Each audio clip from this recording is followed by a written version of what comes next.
can't You know do what? it every The song, movement. every day. And at some point, your conscience gonna tell you, man, you better stop playing with them dead people before you become one of them. Cause that's what my conscience told me. I had plenty long nights, nightmares, all type of shit fucking with that shit, bro. I don't want that type of energy around me. I'd rather just say, fuck it. I'll take my little 10, 15,000 views, whatever. And I'm comfortable with that. I did whatever the fuck I wanted to do, how I wanted to do it, with nobody help. And in my opinion, shit, I did a hell of a job. So, at, I just want to speak on what Billa just said. Billa is a local Chicago rapper, and I like what he just said. You know, he said, you know, Billa was known. Well, his biggest songs were the songs in which he dissed dead gang members from his rival opposition, right?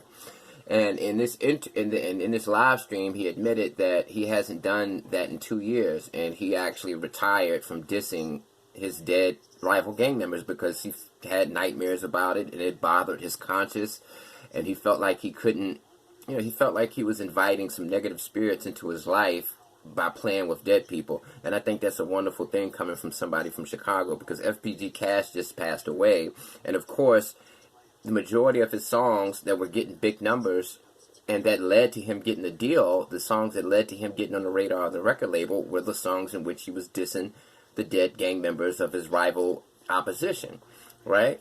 So, you know, that's the context of the conversation that Billa is having on this Trenches News YouTube channel. And I like that because, like I said, I used to watch this guy THF Billa make these songs dissing dead people. He would actually go into detail about how they died and make that into some type of bar and some type of lyric in a disrespectful way. And for him to sit here now and say, I haven't done that in 2 years, and it bothered me when I was doing that. I actually had nightmares about that because I felt like I was, you know, some impending doom was going to happen because I was actually inviting these negative spirits into my life.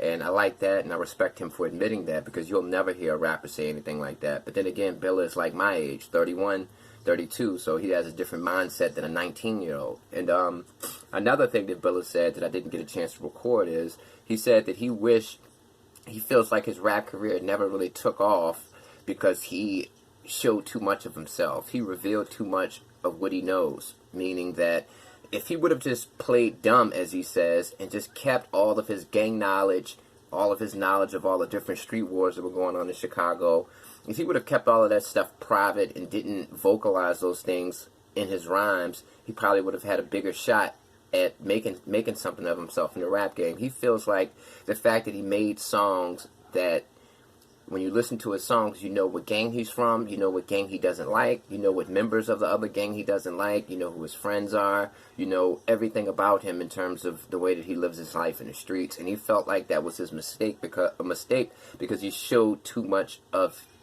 that side of himself.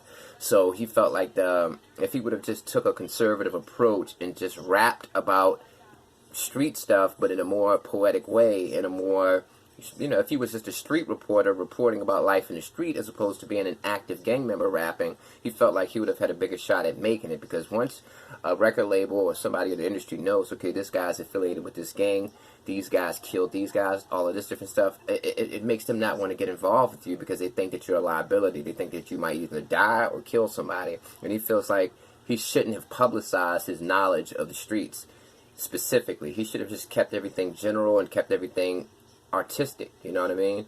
And I respect him for admitting all these things, because one thing in life, sometimes you just gotta hold back. You don't have to reveal everything that you know. It's good to play dumb, as he said. It's good to just conserve the information that you know. Don't reveal everything about yourself, because when you reveal everything that you know, everything that you're aware of, and you just release all the information that you have stored in your mind, people are going to know how to strategize against you. They're going to know what you know, so they know how to come at you, you know. But if you just hold back and don't reveal, you know, specific things or information that you know, they'll never know what you know, and therefore you'll be in a better position. But peace to Billa for his growth.